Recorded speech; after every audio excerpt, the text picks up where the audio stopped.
Hi everyone, so I'm using my iPad right now to open Google Sites. First you press on Google Chrome and then from there you want to open google.com.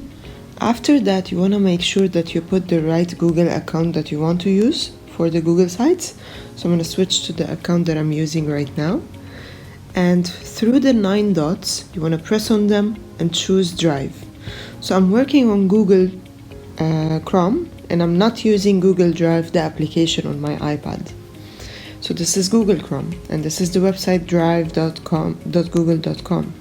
So I'm gonna go to the training portfolio website that I used, for example, and this is the Google Sites that I started with. I will open it. Obviously it's opening like a web page. It did not open in the edit mode. So right now I'm gonna click on the 3 dots and I'm gonna request the desktop site.